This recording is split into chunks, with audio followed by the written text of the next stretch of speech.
Wow. We're back already. Episode 2. Kaylee's figuring out the camera situation. The behind the scenes here is really something. Learning a lot here.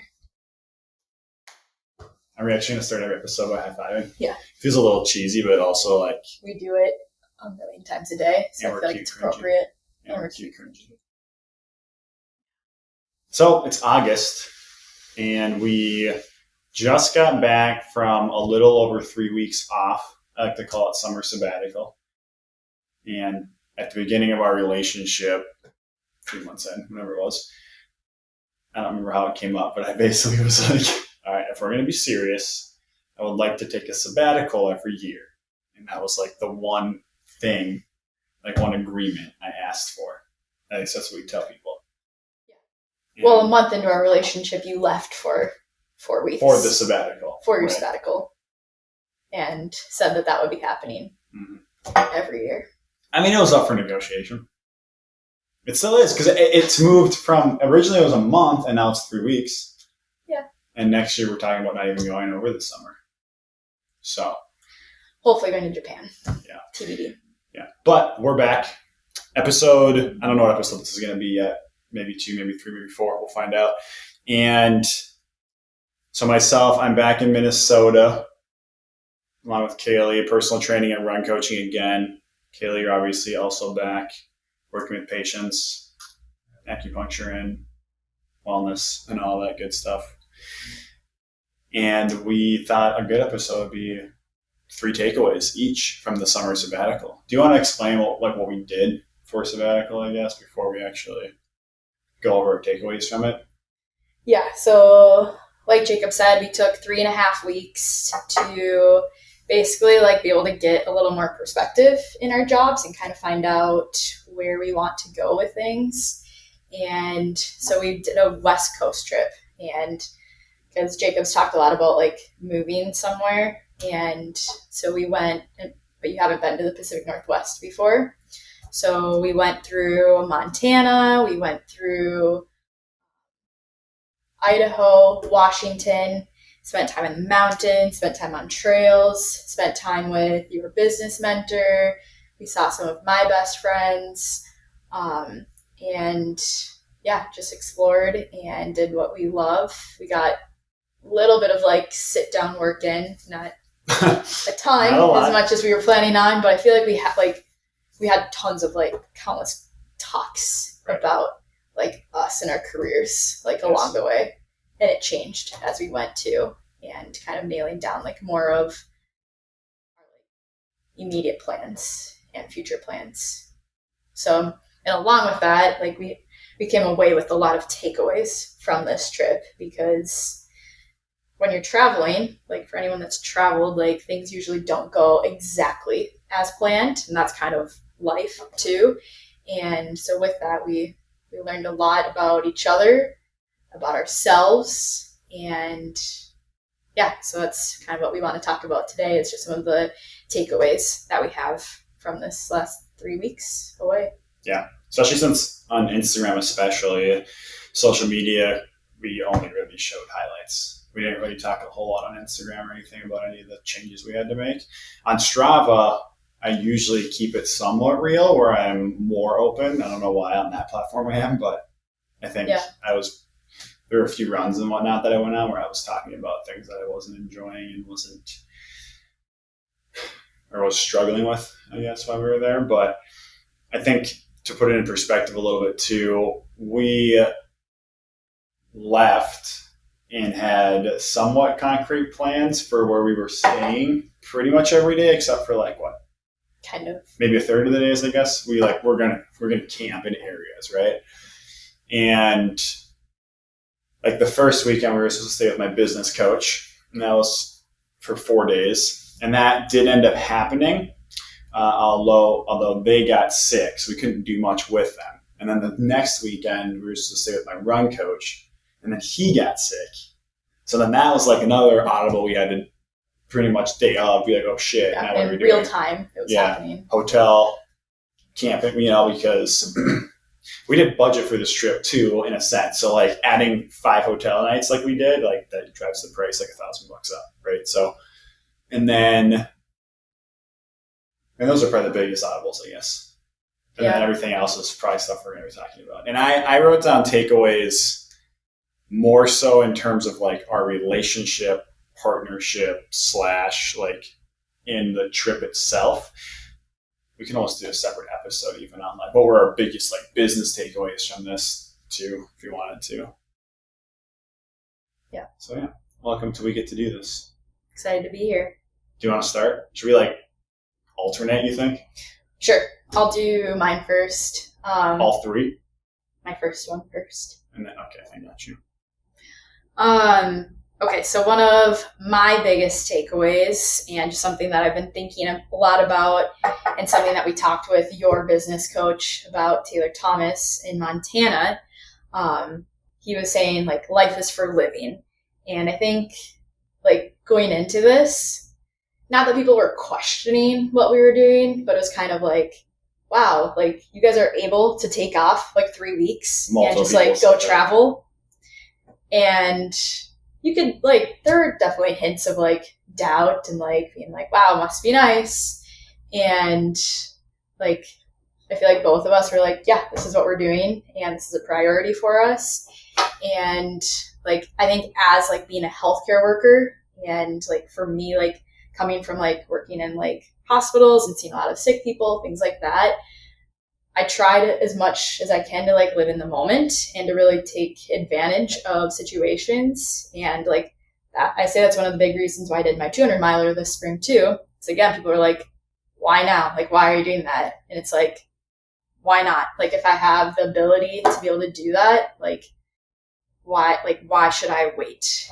And like, I think can be taken as like a very privileged thing to be saying this, to be able to be like, yeah, we can just like get up and leave, but also like we are able to do it, and like this is something that we've like planned, budgeted for, and like I don't know, I feel like you just never know what tomorrow is going to bring. And instead of like waiting until retirement or waiting until you get to this next level or waiting until you like hit this salary or have this many patients, it's like there's all like, especially as entrepreneurs, there's always going to be like a next bar. And it's like, when do you determine that like this is it and now we can do this, or now we've hit this, now we can like buy the car, whatever goal it is. And so yeah, I guess my biggest takeaway was like if you can do it, like let's do it now. And like we have like the like can't think of the word right now, but like the ability, because we don't have kids or anything, so I get like that's different too. But yeah, that's kind of like, why wait? Yeah, I think that he actually said this when there was like 2 peppers left, and I was worried about one of them being very spicy. Oh, yeah. And he was like, "Life's for living, dude. Eat the pepper." I agree, though. I think that was, again, we can get in these ruts of just working all the time, especially in the entrepreneur world, but in any world really, where we just get addicted and work.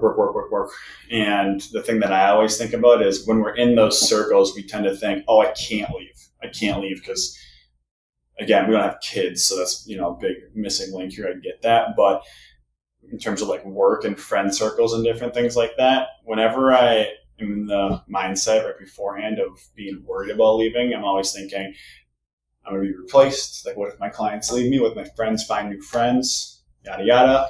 And on the one hand, it's only 3 weeks, right? So it's not like it's that long. 2, I think it's actually good to leave and understand that, yes, you are replaceable, but all those things are still there when you come back. You know what I mean? Yeah. So I think that's always I learned that after the Colorado one specifically. So my number 1 takeaway was setting expectations, which we talked about a ton. I think this was one that social media did not see. And I've been telling people the trip was like 50% awesome and 50% kind of hard. But the hard really helped us grow as a couple, I would say too. And I think to kind of preface this, last year when I went to Colorado, for a month, I had a set spot to stay the first 23 days of that trip, where I knew I was going to be in Colorado Springs for 2 weeks in a house, and then in Breckenridge for a week in like a Airbnb thing, and I knew that was happening, right?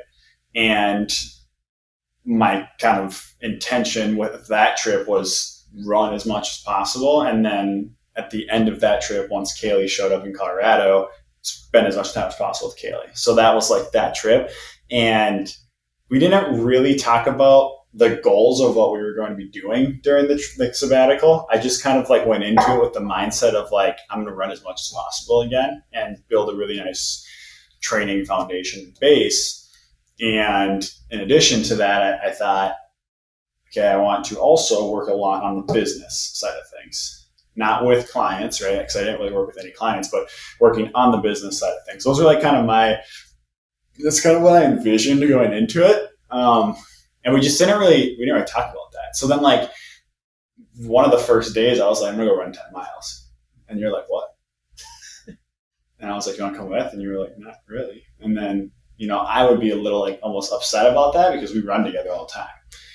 And then the next day, similar thing, or like you would want to go do something else. And there was just a lot of friction that was kind of built because of that. And I think it went definitely for me. I think it went both ways. I think that setting expectations ahead of time of like, okay, what does Kaylee want to do on this trip? And what does Jacob want to do on this trip?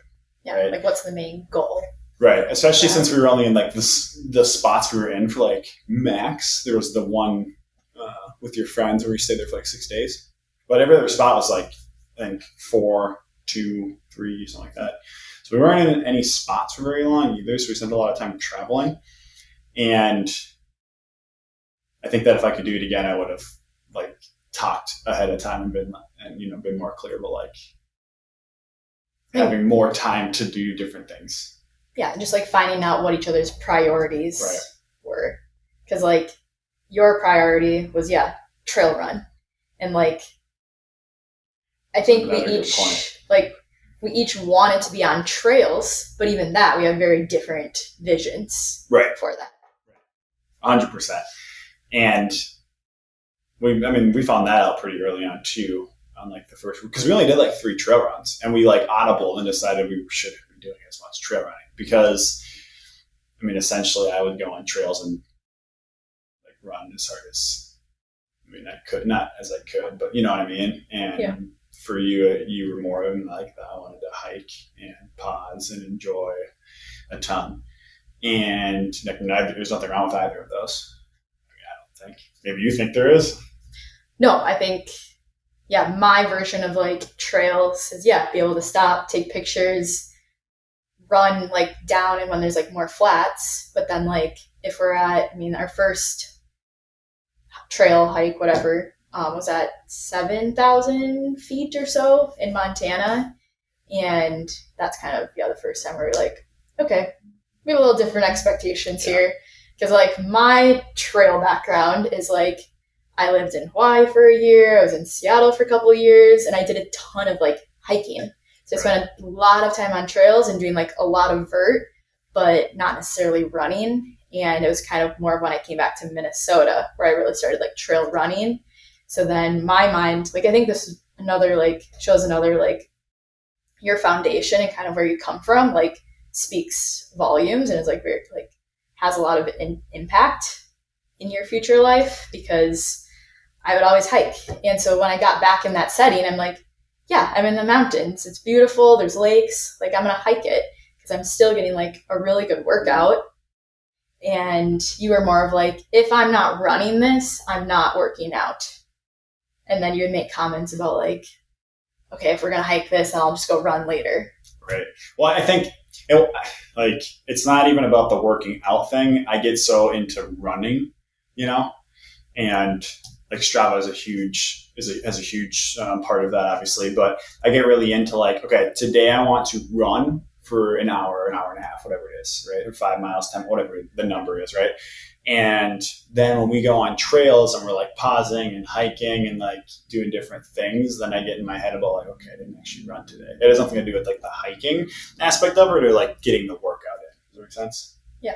So, and I think with like, backgrounds, starting with Aaron was another. Right. So you have the opposite side of that. I rolled up to Colorado. I mean, when we started doing, I started doing trail running like 2 years ago now, but like mountain running, like what we did out there, my first time doing that was with Aaron in Colorado. And we fucking showed up to Bar Mountain, and like I had to stop and catch my breath multiple times because of the altitude, but he was just moving. And And I'd never done that 2 weeks, before. we just like went on trails and moved. And like, it was just different, And like, again, that's sort of like setting the expectations of like, what do you want? What do I want? I think that would have helped a lot. And then even like, we talked about this a lot too with like how each day is going to go in the sense of I wanted to work on the business a little bit and I never really voiced that. And then like when my opportunities arise to do that, I would end up like feeling bad and then going and hanging out with you and friends or whomever, or like, you know what I mean? So yeah, I don't know. That was another thing too, where I think that just setting expectations for myself and / telling you them as well would have been. But like you said, I feel like we learned so much about ourselves and each other, and even just like the settings that we're more comfortable in. Like I feel like I'm pretty fine like camping like in the middle of nowhere, like with bears and like with like no service, things like that. And you're more like your ideal night is a hotel guy. Takeout food, bottle of wine. Like hold on, the wine was your idea. You wanted the wine. We both did. But yeah, just different, like, in that way as well, right. Settings. Right. So, yeah, we learned that was a huge takeaway for both of us. Setting expectations. And that kind of goes along with my second one. So just the power of being adaptable and flexible. And that's something that we both had to be the whole time. Like you said, with, like, the places we were staying didn't all end up being exactly like we thought they would. And then like our second night of camping, our air mattress got a hole in it. So then that was sick. Like we woke up on the ground in the middle of the night. So and I was already kind of like on edge and irritated because of bears or the circumstance or whatever was going on. Yeah, because we were camping at Glacier National Park too, and a bear sighting had been seen, like 2 days prior, and bear attacks and all of that. And we found out you're very scared of bears. Mm-hmm. But that happened, and then our last couple camping nights, it was raining the entire time, the whole time. And that was like my last, like, okay, I'm gonna show Jacob like how awesome the Pacific Northwest is. We were like on the ocean in one of my like favorite campgrounds in the world, at Kalaloch Campground on the Olympic Peninsula. And like the whole drive out there, it was raining. We basically set up in the rain, and it didn't stop until we left. We were wet the whole time. And I like didn't put the top on correctly, so we woke up and there were like puddles of water everywhere. So everything was just damp, and we had to like dry everything out after. So yeah, just a lot of those moments where we're like, this is just like, it was out of our control. I think that's, if you want to talk about control. So my number 2 takeaway was learning to give up control. And I don't know if this is something I'll ever fully be able to do, because part of the reason I'm an entrepreneur in the first place is because I want control, of my life. And I think that I don't know that I'll ever be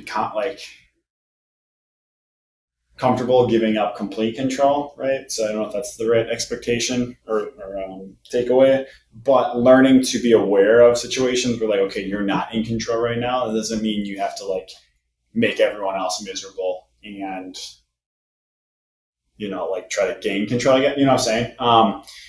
Like as a child, whenever I didn't have control, my whole goal in life was to make everyone else around me miserable, right? And I've had that pop up in like my adulthood, less frequently, but it does pop up, and it did on this trip a couple times, in which like if something's not going my way, I basically become just a baby about it. And we don't have to necessarily get into huge specifics, but like after the fifth thing on this trip, having to audible, I was like, fuck. I was just like over it, and I was like, I want to go home. Like, I mean, after like, what was that, the 15th day or so, I literally was like, kid, I don't want to go camping. I want to go home.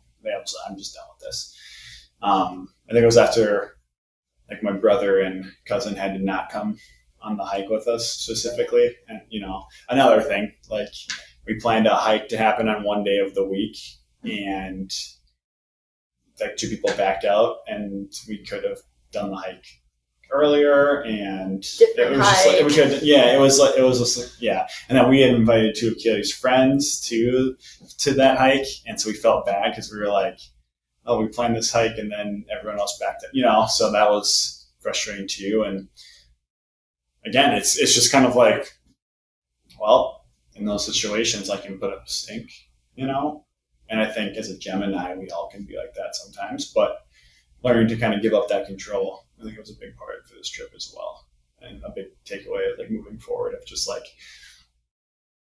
you can't control everything, And in those situations, I've learned too that you giving up control psychologically makes you feel like you're in control. So that's one, like a lesson that has helped me kind of learn like more about myself and like the ability to think I'm in control even if I'm not, right? But then 2, when it comes to like managing people and leading people or whatever, working with people on teams, even like clients and whatnot in the past I've done this with, but it's very big to make sure people feel like they have control. I think that's a big thing that everyone wants, right? So, and I understand it's kind of a tangent, but I've learned that if you can make sure people feel like they're in control, you can still theoretically like drive the ship in different situations and whatnot too. So I think it's just awareness really what it comes down to.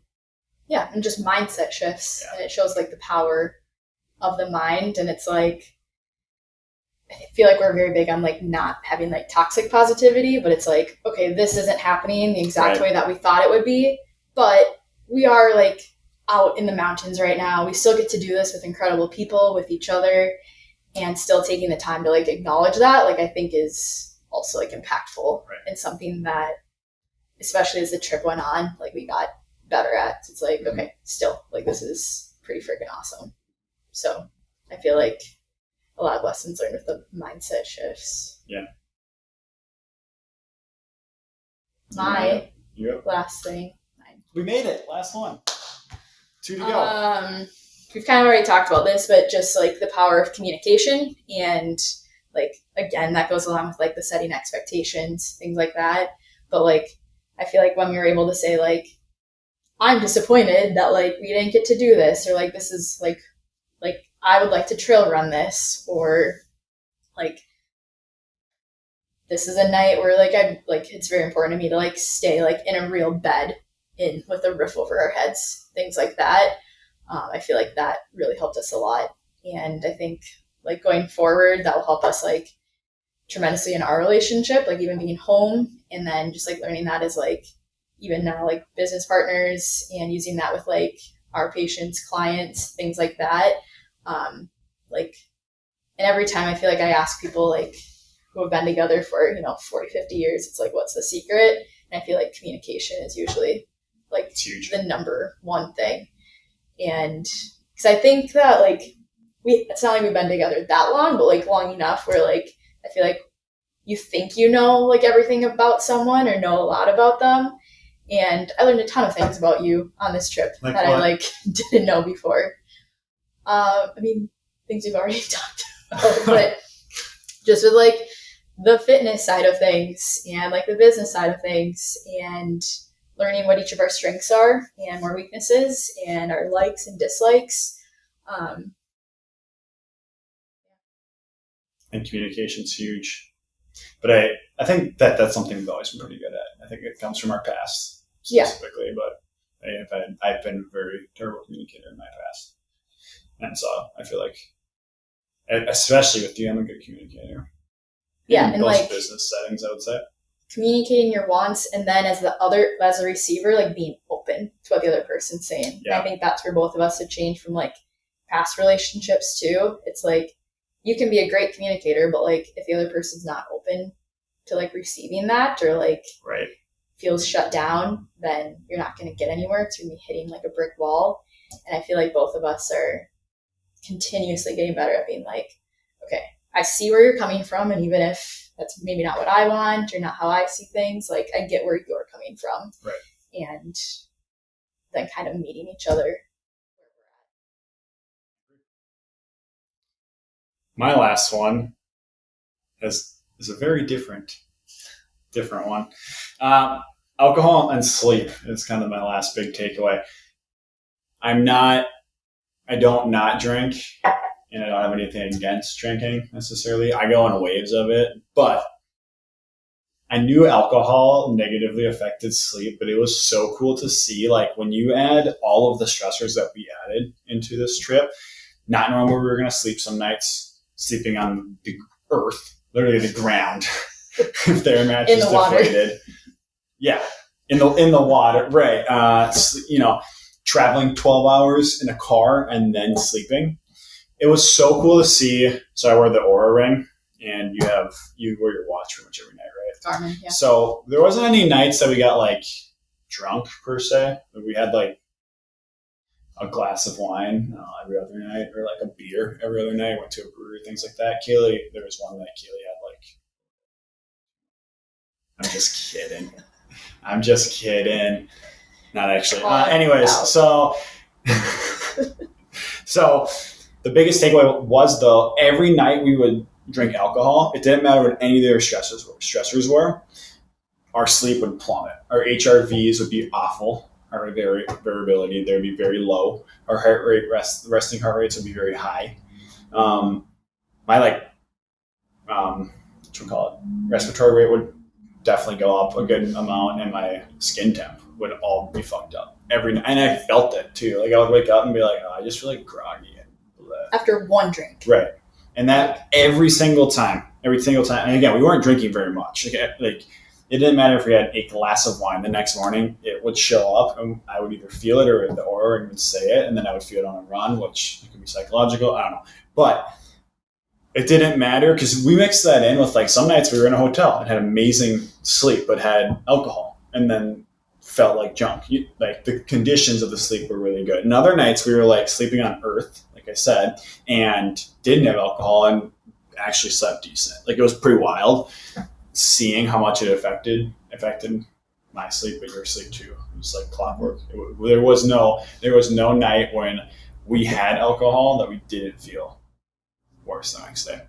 So, and like with the technology side, like it would say, like for me, like today needs to be a rest day because your training readiness is shit. Right. And it would say like a restless night of sleep, like it would just plummet for like at least 24 hours until like we get like another night of sleep without having alcohol. So it was an interesting like experiment and something to catch on to. Yeah. Because I'd never like we've said, like in one of your blogs, you say alcohol is poison. So like, poison. That's what it is. But it's the one nutritional thing that I'm very comfortable saying there's no reason to have it.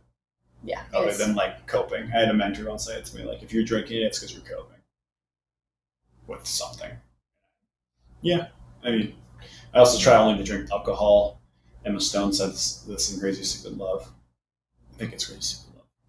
But she says, I never drink to feel better. I only drink to feel even better.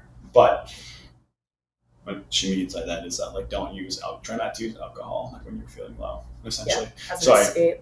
So I try to do that too, and only drink like in times when I'm feeling good, I guess. Same. Like if I get home and it's like a hard day at work or something, and I'm like, oh man, not that this happens to me often, but if like I feel like it's easy to be like, could really use a drink right now. Right. Those are the times when I'm like, nope. We're just going to like go to bed instead or do something else. Like, so I feel like the times when we were drinking on this trip, like it was very much just like, we're doing it for fun or like to be social with friends.